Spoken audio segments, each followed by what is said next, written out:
if I do it, then I can upload it on our YouTube station, right?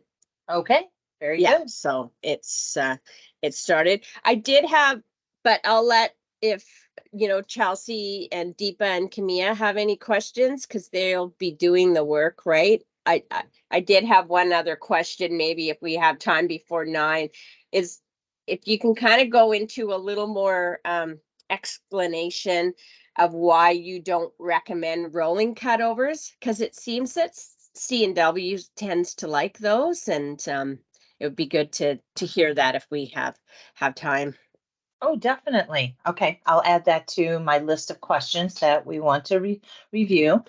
So rolling cutover. Okay. Oh, good. B's here too. VGH cycle 2 is starting up soon too. So if they've got questions. Okay, wonderful. Well, I'm going to turn it over to all of you and ask, let's start off with, does anyone have any questions that we can walk through and talk more about?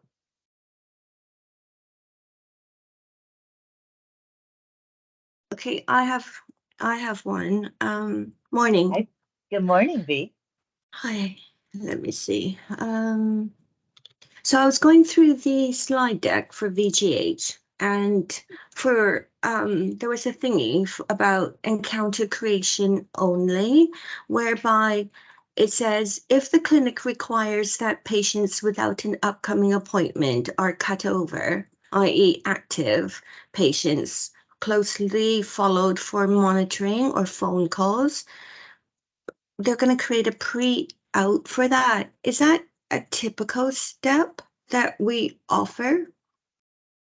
So I can tell you from my experience that usually every go live, they've wanted to look at an active patient list. And again, those are those patients that are currently being treated. Maybe they don't have a future appointment scheduled at this time, but they are under active treatment or actively being treated by a clinic. And they typically like to create that encounter so that in the future, then when it's time for the provider clinician resource to document, add some orders or possibly go in and create some notes or something, they have a good encounter for that clinic to go ahead and document on, place any type of follow-up orders and so forth. So yes. So if it were something like that, would you put the estimated arrival date to Christmas 2 years out? That's typically what we do. Exactly, V. Yes. Okay, thanks. And that part of it is very important to have the clerks that are cutting over or creating those encounters. That is a very important step that we ensure that the estimated arrival date is far enough out so that it doesn't pass that date, update, automatically update and close out from the ops report. Okay, I just wasn't sure whether, it was offered typically for fear of like loads of hanging encounters or pre-out patients in the system, but it doesn't matter. I'm glad it's offered and I can offer it out as well. That's no problem. Thank you. And V, I apologize if I may add something. Yeah. Usually that decision is made by the site and Rosween's team. That's typically, that's where I've gotten my direction from. That hasn't been a scheduling decision. Usually that's decided by the site, CST leadership, including, CST registration team. I see. So got it. So if the clinic has a desire to do so, you would check in with CST Reg to let them know and get the go ahead. That would be my recommendation. Okay. Yes, that would be a great starting point. Yes. Okay, fab. And also, what did they have? When would you like it's about document scanning. So, you know, like when the clerks are doing this cutover activity, they're just kind of, you know, scheduling off of the extract or Excel sheet or whatever it is. And then depending on the clinic and how far out they actually book in advance is when the clinic would start scanning in their referral packages. Is that right? Well, I will tell you the majority of the clinics do not scan any documents during cutover. Yeah, Um, see, I didn't think so, but it's on one of the VGH slides, and I thought, oh, yeah. okay. Yes. Cardio diagnostics. Usually, any type of diagnostic clinic will need to enter in or scan in, scan in their referral packages. That's typically a diagnostic clinic that we have to do that for. And so for a diagnostic clinic like urology, is that what you mean? Usually, a lot of times, okay, from a VGH perspective, when we Mm-hmm. for the first round of VGH clinics, we did document scanning for pulmonary Okay. function clinic, Okay. a little bit of very little cardiology, but it was primarily pulmonary function. And there was another clinic that works along with pulmonary function. So it was very, very, very limited as to the clinics that needed it. And the way we handled that was that the clinics would actually, the clerks would sit in their own office and they would, after the scanners were oh my goodness, I'm so sorry, everyone. Installed, that's what I'm trying to say. Once the Mm-hmm. scanner was installed, we sent someone to support the clerk for the first day, make sure they understood how to do it, half a day, full day, whatever they needed. And then the clerk would continue through cutover, just scanning in and indexing the documents as needed.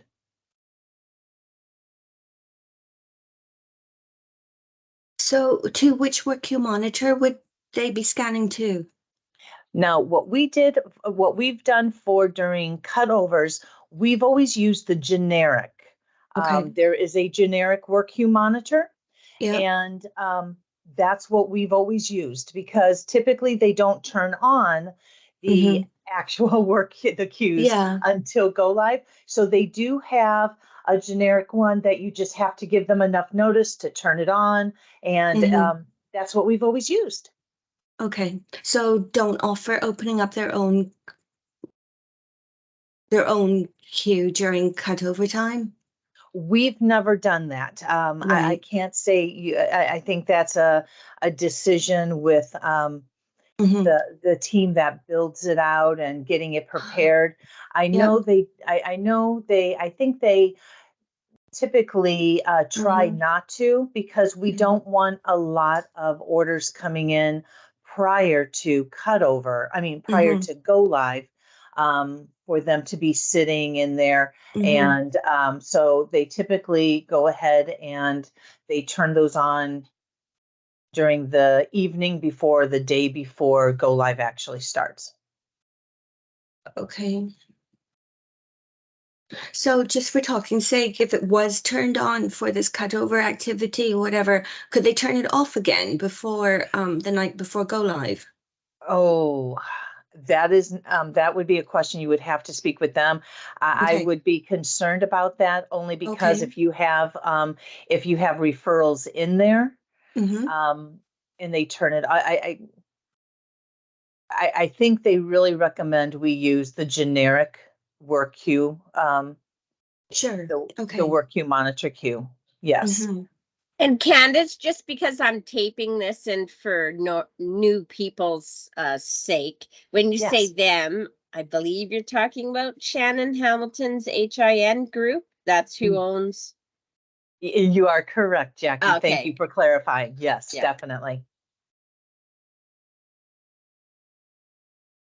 B, did that help answer your question? Yeah, totally. Okay. What would, sorry, a bit more though. What would be the pros to turning it on? Well, I think the cons are more of what you would, the pros would be that, if you had dedicated staff who would be working that, Hmm. they would be doing dual entry. And so referrals would be coming over. So prior to go live, this is a pro and a con because, Hmm. usually with cutover, you want to focus on what's already been scheduled. You want to make Yeah. sure that that's done and that's correct, accurate, everything's cut over. If you turn it on prior, then you're going to have dedicated staff who are able to check that every day and Yes. take action on Right. those referrals, which means then, in pro, you have it all in your work queue monitor, but Mm-hmm. con is that you have to have a staff dedicated to working that. So they are working in two systems Mm-hmm. constantly for cutover. And that can sometimes be 2, 3, 4, 5 weeks, depending on when you would turn that on. So um, Mm-hmm. Mm-hmm. Totally. it's Yeah, good one. I like that. Uh-huh. So, And, okay. and just to be and just to let you know, B, we Yeah. don't typically even offer that to the clinics. We don't even say, Ah, we tell them we have a generic queue that you will use right. during cutover, and then your Mm-hmm. actual queue will be turned on just prior to go live. Got it. Okay. I've been in other situations where the CISs have offered this as an option, you see. Yes, and that's I usually kind of speak up and say, well, Mm-hmm. actually, we Mm-hmm. want to keep everything on the generic for cutover so that we can keep it clean, keep it empty, and then move into go live with the new queues. Yeah. Okay, fab.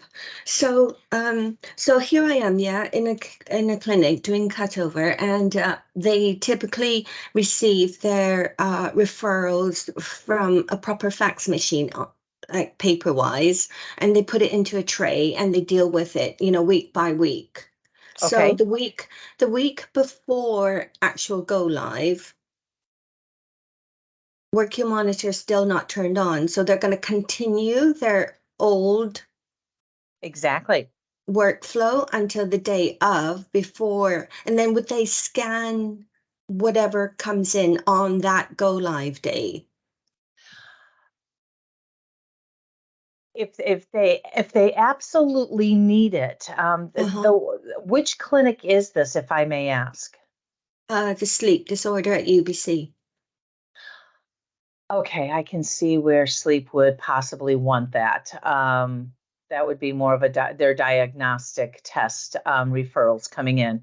Um, They're not okay, asking for it, but I'm just aware that they have this paper process at the moment, and I was trying to understand how it's meant to transition to go live and CST Cerner and when.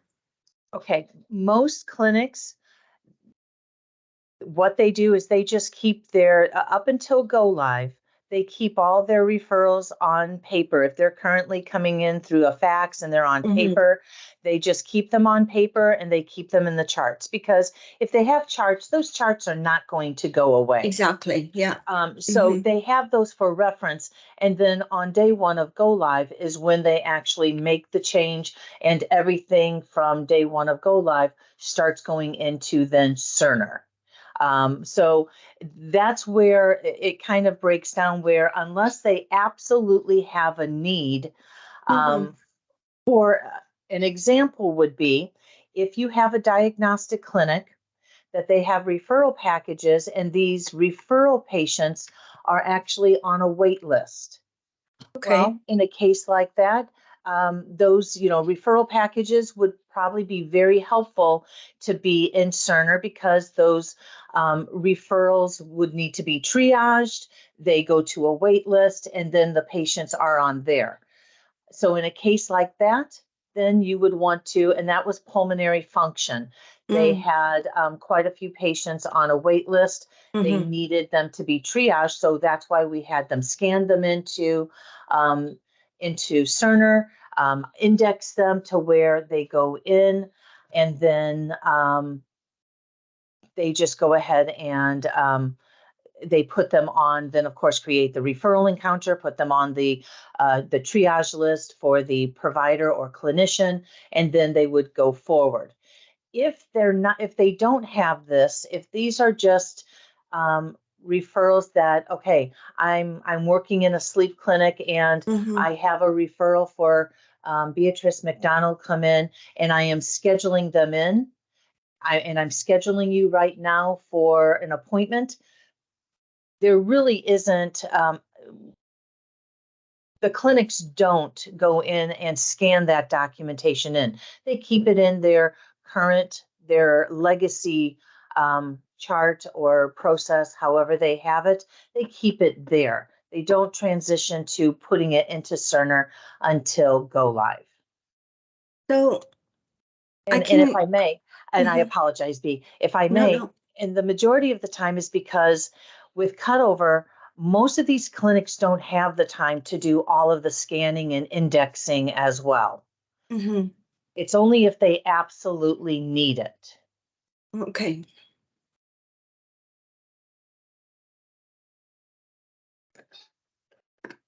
What other Okay, change? What other questions? Sorry. So what if, this pile of referrals that have come in needs to be triaged? Okay. Do you know what I mean? So they're going to triage in Cerner. So, Well, do you, prior to go live during Cutover, or are we speaking of go live and beyond?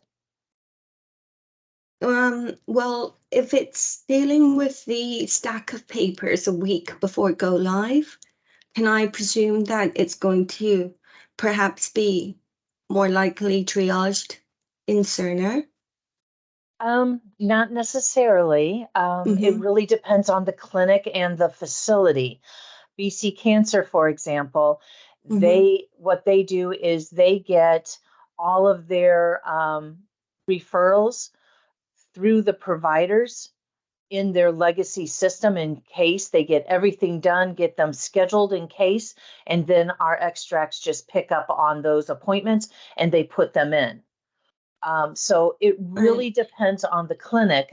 Again, if you are going to start them into Cerner, then you're going to have everything set up. You're going to have the providers also. It has to be all set up with the providers, the patient, provider engagement team. Right. They're going to have to be prepared that those providers are going to be doing dual or working in two systems prior to go live as well. So it really it needs to be discussed as to, do these absolutely need to go into Cerner? Can they be triaged in their current way up until go live? And then on go live, they make the flip and they switch it to where then that's when they actually go in and start truly using Cerner as the triage, referral, everything. Is this making sense? Yes, thank you. Okay. I think when you start looking at having triage being done and everything being done into Cerner prior to go live, then you've got to bring in all the clinical teams and make sure that providers or clinicians, whoever, that they're fully trained, they're ready to go, and they have support, and that's part of the clinical cutover strategy as well. So I'm hearing you don't recommend this because if they do it in the legacy system, the deltas that are been done daily will catch it and they'll just get cut over, and then they can just start day one of go live using Cerner, so they're not doing dual. Exactly. But again, it's all based on what the clinical strategy is. So whenever you're working on scheduling strategy, you also have to be watching what the clinical strategy is including, and that will sometimes help guide you as to what you're going to absolutely need to include for scheduling. So Totally. So which brings us to diagnostics. So why do diagnostics have to be scanned in ahead of time?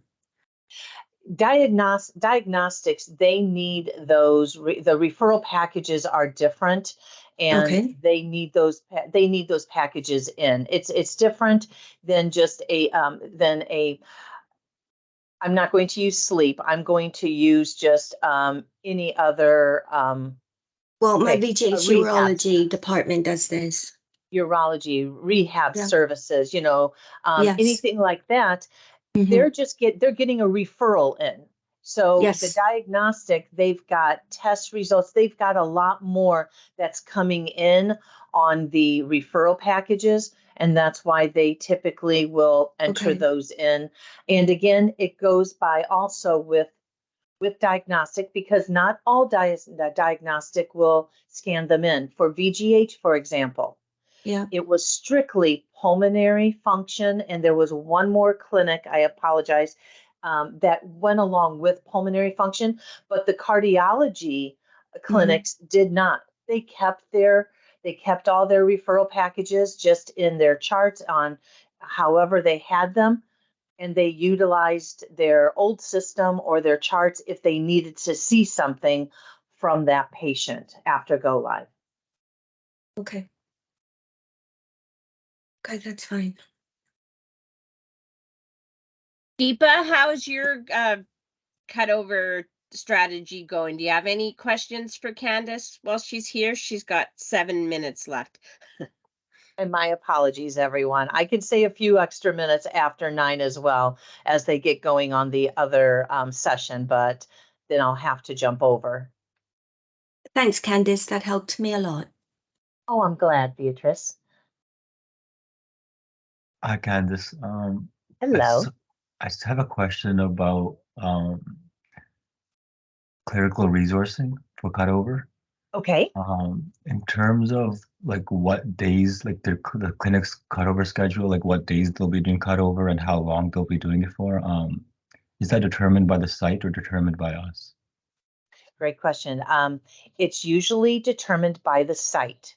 So typically, now it's kind of everything is really a partnership, between RSDQ and the site. It's going to be that partnership, and the site will really determine which resources are going to be working, and which days they work with their clerks to determine what they're available to leave their desk and assist hours and all of that. However, from the RSDQ standpoint, your role will be to advise them as to how many resources you're going to need for each clinic. So I'm just going to use VGH as my example, the last VGH that we did, the first one. So what I did was I broke down each clinic with how many appointments, how many wait lists, how many, if we were entering block time, for the clinicians, providers, etc. And then I take that, I look at how many appointments approximately, how long it will take for appointments to be entered. I take into consideration if scheduling clerks will have to create the encounter, or if registration clerks will create the encounters first, and then we're just associating that encounter. And then what I would do is I would advise the CISs or those on the site managing the cutover, and I would let them know this is how many clerks you're going to need for each clinic. And this is how this is my schedule. So if I had, with VGH again, I had 50 plus clinics all cutting over in the same 8-week time, 9-week time. So I had to make a schedule as to which clinic will go for, or which clinic or clinics will start on week 1 of cutover. So say T-8, and then T-7, which clinics would start. And then I would give that to the site and let them know, looking at the numbers that we have, you're going to want these clinics to start first because of these numbers. These clinics will start next and so forth. And this is how many clerks you're going to need. And every time I gave them the number of clerks, I always explained that the clerks, we're going to need clerks from each clinic. My apologies. My apologies. I explained that the clerks, once they start for a clinic, they will have to continue the cutover work with the deltas all the way up to go live, whether they are working from their office doing dual entry or working from a delta extract with, the scheduling cutover room and so forth. Is that what you were asking? Yeah, that's really helpful. Thank you. I was just confused about like the schedule part, like the T minus what weeks we should be assigning to the clinics, but that helps like getting the based off valve volume and whatnot. And then what you will want to do, okay, you're going to give them this recommendation. And I'm just going to use, again, I'm going to use cardiology from VGH. I maybe told them we will need 3 resources for T-4 all the way through go live. And if they came back and said, well, we don't have 4 resources, we only have 2, then I would look at the numbers and go, okay, then we need to start this. We gave them a couple options. Can we use other clerks from other clinics to assist when you don't have staff? Or if we were using for VGH, we had temporary clerks that were hired. So you can give them options like that, or then you look at it and say, well, then we need to extend this go live possibly an extra week to make up for us not being able to have 4 clerks helping with this. You only have 2 or 3, so we're going to need an extra week. So it really goes back and forth. You're going to give those recommendations and tell them this is what we need. And then they're going to tell you, well, this is what we have. And these are the days and hours that we'll be able to provide cutover clerks. And then again, what usually happens is if we start getting that information back and we find that we really have a deficit on clerks, then we open an EDD. And then what that does is we put out there that we have a risk now that we do not have enough scheduling cutover clerks to finish the work in time. And what happens is then the site will make a decision on, okay, can other clerks help with each one, or do they only want their clerks to work on their appointments versus, hiring extra temporary clerks or bringing in clerks from other facilities that have been through cutover and things of that sort. I hope I didn't confuse. No, that was really helpful. Thank you. Oh, my pleasure. These are wonderful questions, everyone. What else do we have?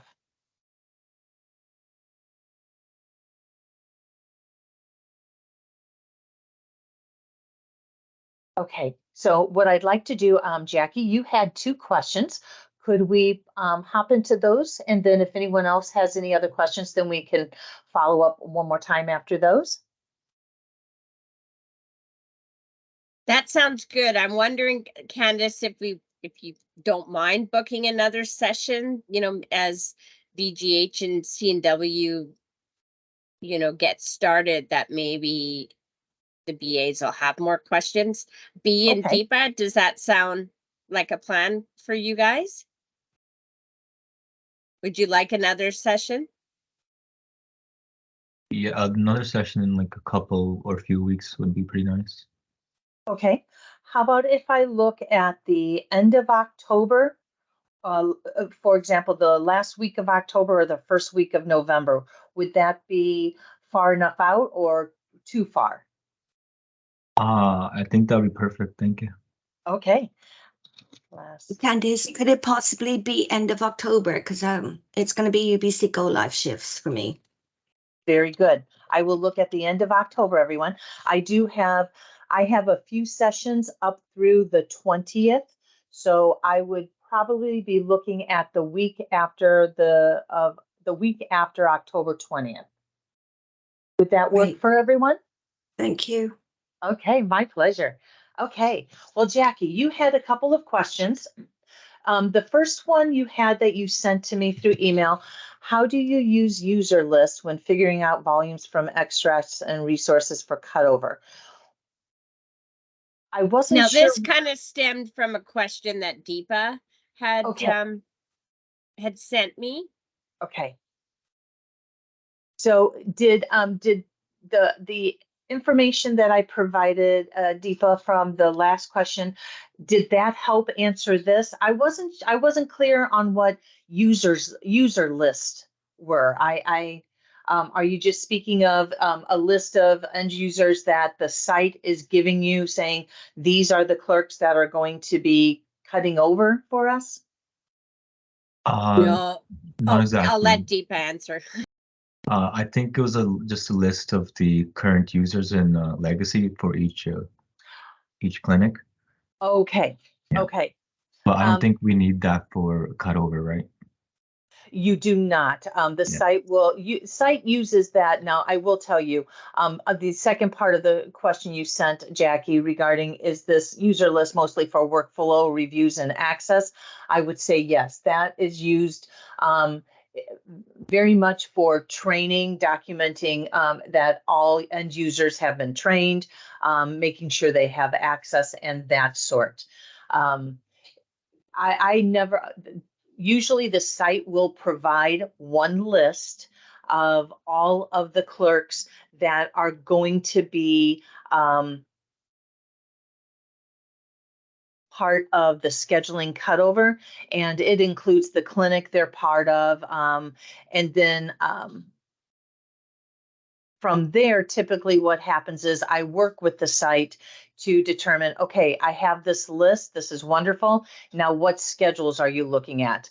And then I ask them to give me a schedule. And if you can have a schedule of the clerks who are working as much in advance as possible, that is tremendous. We learned the very hard way during BC Cancer Vancouver and even C&W, the first one. This has been a couple years now almost. We were not given lists of, it was almost a day by day. We never knew who was going to be coming in, especially BC Cancer Vancouver.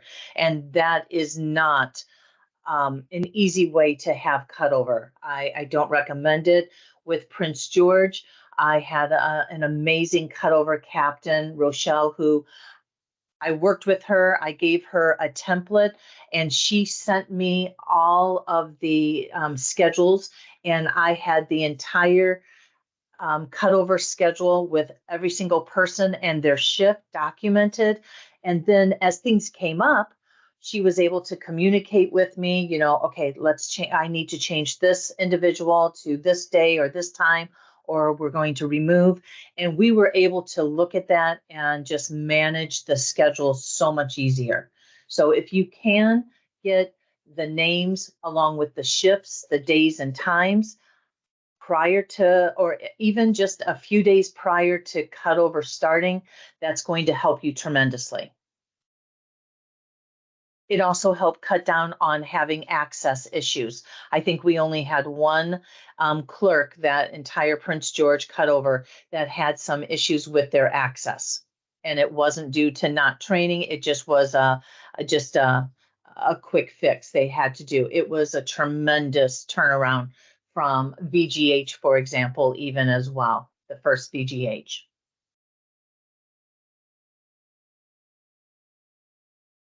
Okay. All right. How about if we move into rolling cutover? Because this is a very big topic. This is and I will say I have very strong feelings on rolling cutovers because I've seen clinics with other clients, not with CST, with other clients. I have seen them go very poorly, and the staff really struggled during go live because everything wasn't in and they were continuing to work in two systems. So, Jackie, if I may ask you, do you have any specific questions about rolling cutover, or where can we start? No, I just wanted, because I was in a C&W meeting a little while back, and I heard like the head of the CIS say, oh, maybe they can just do rolling cutover. And I know that you have a lot of cons, so I don't know if it would be helpful to the BAs to hear the cons so they can kind of, you know, sway the site away from doing this type of cutover. And I'm Oh, just and B making a note. B wants to know what we mean by rolling cutover as well. Oh, very good. Okay. One thing I will say, Jackie, I'm going to put together also a document with pros and cons for what rolling cutover is and the pros and cons for it, so that we have that documentation for your team, for anyone else. It would be very easy to present to the sites. Would that help? Oh, that would be awesome. Yeah, I think, you know, the BAs would agree that that would be a useful tool. Okay. So a rolling cutover, in simple terms, a rolling cutover is when you do not cut over everything in the legacy system into Cerner or into the new system before go live. And what happens is then you have clinics, you have staff who have to continue to work in two systems because neither system is your source of truth. So what we always say during cutover, your legacy system is always your source of truth until day one of your go live. And then our goal is that when we flip the switch and Cerner is on, that Cerner is the source of truth because we've ensured that every single appointment, block, anything that we have in the scheduled in the legacy system has been cut over and validated, and the new system is ready to go. And they can leave the legacy system strictly as a reference. If they have something that, whoop, this one doesn't look right, they can go back and take a look. So up until go live, your legacy system is always your source of truth. Cerner can never be a source of truth until you actually go live. So in a rolling cutover, as I said, you don't have that switch. You don't have that on day one where you can say, okay, Cerner is our source of truth now, because you don't have everything cut over. And some clinics do this for a number of reasons. They will say, well, we have too many appointments to cut over. Well, I can tell you, I've had clinics that had 11,000 appointments by themselves, and we got them cut over in the 6 week time or 7 week time. So it can be done. It takes a lot of planning. It takes some flexibility, and from the site and from everyone to be able to say, okay, we have, say, for example, 10,000 appointments. We only have 2 clerks. We're going to need additional help. If they want to ensure that Cerner can be their source of truth once go live happens. So in a rolling cutover, planning a rolling cutover, what you have to do is you have to work with the site to really plan out what exactly is going to be cut over prior to go live, what is not going to be cut over. So if they say we are booked out a year and a half, or just let's just say a year, we're booked out a year, we have 10,000 appointments. We only want to schedule the first 3 months, then that means there are 9 months of appointments that are not going to be in Cerner, and that they're going to have to continue to move over when they are going live. And we've all experienced go lives, and go live is a very stressful time. And everyone is on edge because you're bringing in a whole new system. Everyone is learning the new system, from the clerks to the clinicians to the providers, all staff. So that is truly, in my opinion, that's not the time to have to be working in two systems and have to continue to put information from the old system into the new.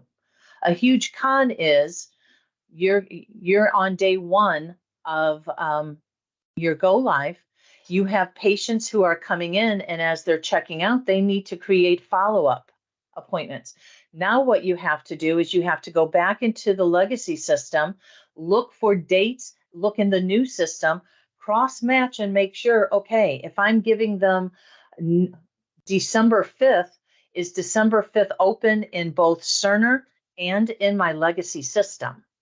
That's a very difficult task to do. That is and it's very time consuming.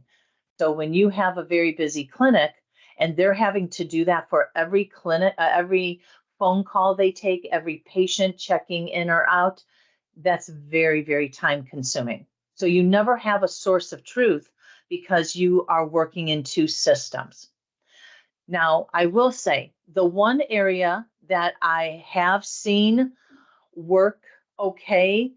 It's still additional work, but the one part of scheduling that I have told a clinic, okay, we can do a rolling cutover for that, is a wait list.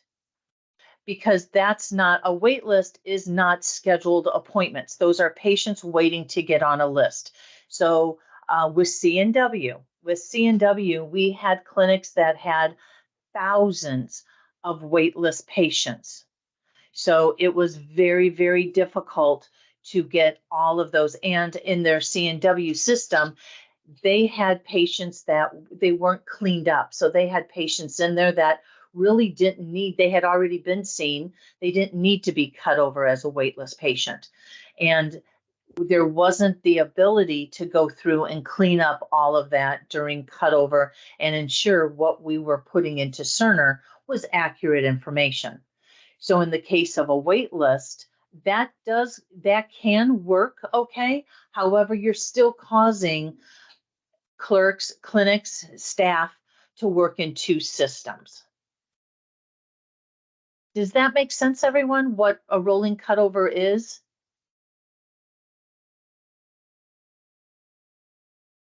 Oh, I got a thumbs up. Chelsea, thank you. And thank you, Jackie. Okay, so truly, I will definitely be happy to put together a pros and cons for rolling cutover. Some clinics do, but I will tell you, I've got all of my, the only rolling cutover we had to do was for C&W, we had to do it with some of their waitlist patients. We really did. There was just no way to pull all of the waitlist patients over and ensure that they were truly needing future appointments. The other time we've had a rolling cutover, and this was not intended, but we had during VGH, the first VGH we did, the oncology department, infusion department, we did not have all of their, this happened also with BC Cancer Vancouver. We didn't have all of their information. They didn't have all of their information entered into their legacy system. And then the week before we went live, we were told that there were clerks that had drawers with unprocessed orders or orders that hadn't been scheduled yet. So we had to do a rolling cutover for that. It was very messy. We had staff that had to work weekends. And again, it puts an unneeded stress on the clinic, on everyone supporting, just on the patients, because the clerks, the staff are trying to work in two systems and be sure that they are not scheduling patients when they shouldn't be. I push back. I will always push back to a clinic that says well, we want to do a rolling cutover. I will sit there and I will talk with them and I will bring up these examples and I will say it will not work. So it will quite possibly not work successfully.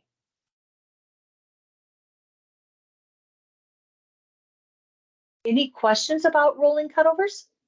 Anything else I can answer about them?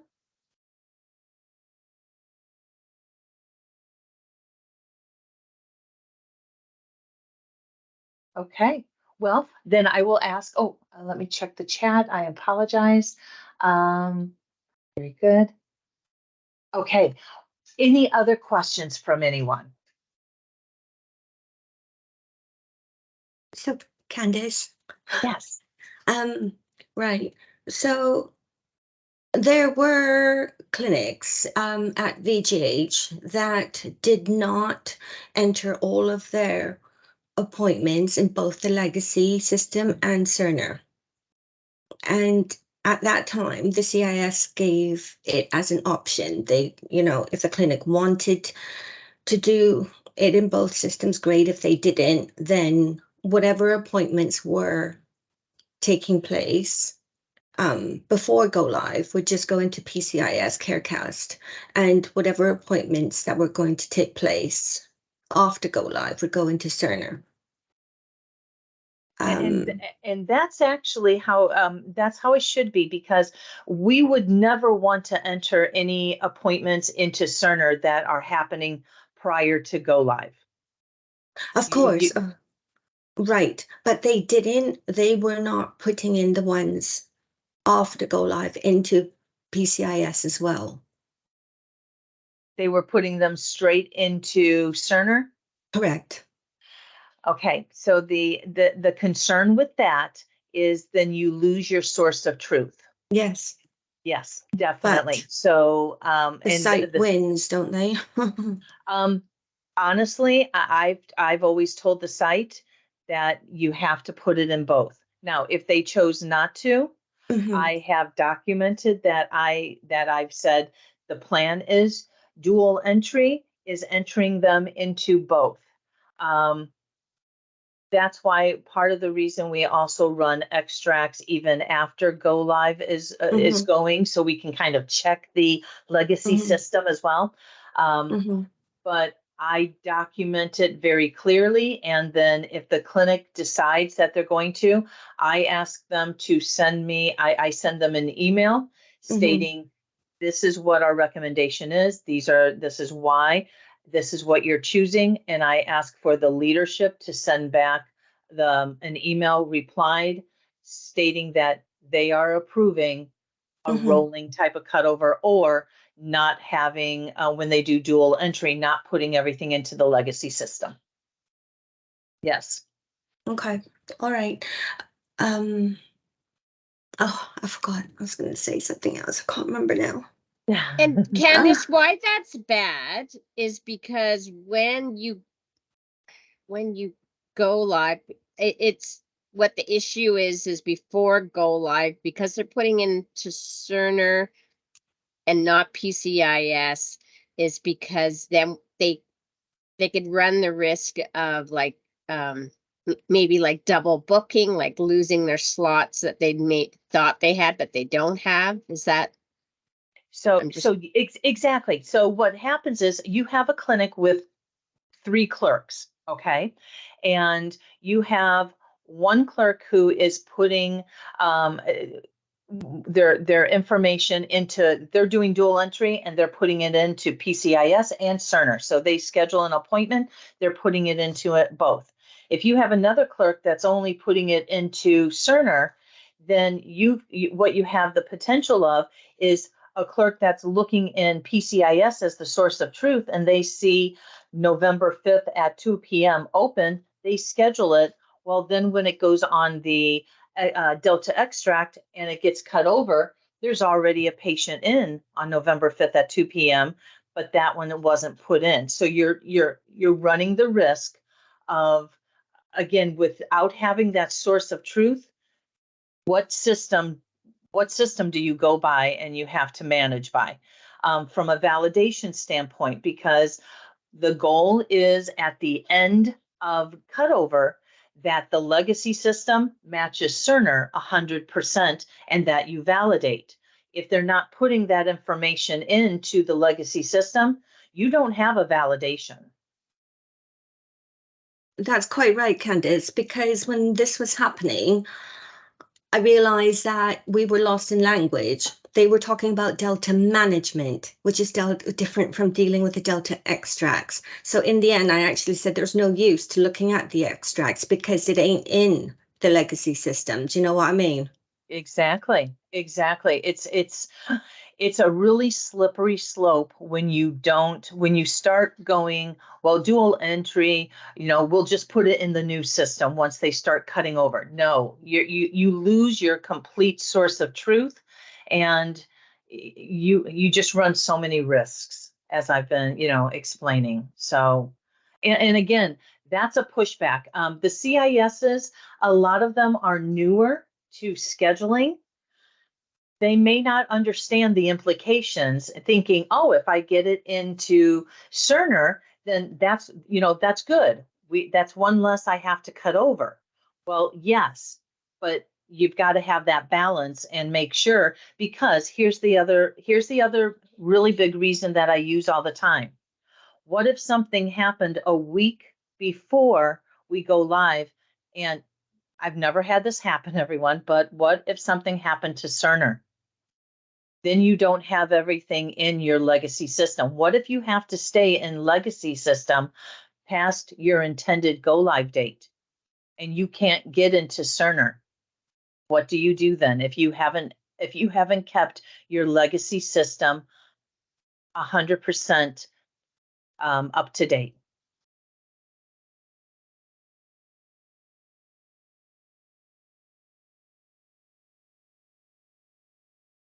Thank you. That's really, really good. And and because RSDQ is supposed to be the CIS for registration and sketch, then we totally have the right to fight back to these Oh. CISs, right? And say, no, this, Exactly.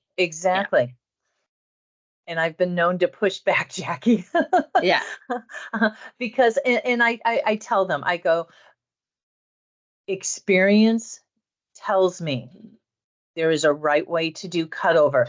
And I will tell you, VGH, we actually had we had a couple of hiccups. We did, with scheduling cutover. It is very difficult to have an absolutely perfect scheduling cutover, because with scheduling, everything's constantly changing.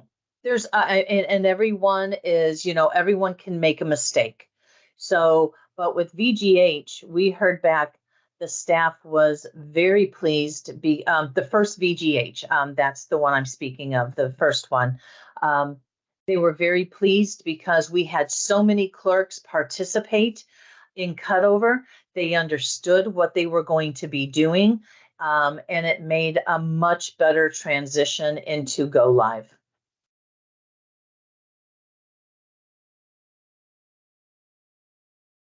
I see we kept you quite over almost to the whole past 9:00. That's okay. When I saw rolling cutover, I'm like, oh, no, we have to talk rolling cutover. So no worries at all. Everyone, I want to ask, are there any last questions for today? Okay, so what my next step is going to be is to take a look at another meeting time. I will schedule it for an hour. The week before, I will send a quick email to everyone just saying, hey, if you have any questions, please send them to me. That way I can just make sure I have answers or examples for everyone. Of course, don't hesitate, Jackie, if we need to push up the date, I'm happy to try and do that. The month of October is a little difficult through the 20th, everyone, just because of all of our validation sessions. But after the 20th, my time is going to be spent really more on Abbotsford cutover planning, and then just moving my design and build into the other domain. So I'll have fewer meetings. So I'll open up. Okay. Well, I'd like to thank you all very much for coming today, and you all had wonderful questions. Thank you very much.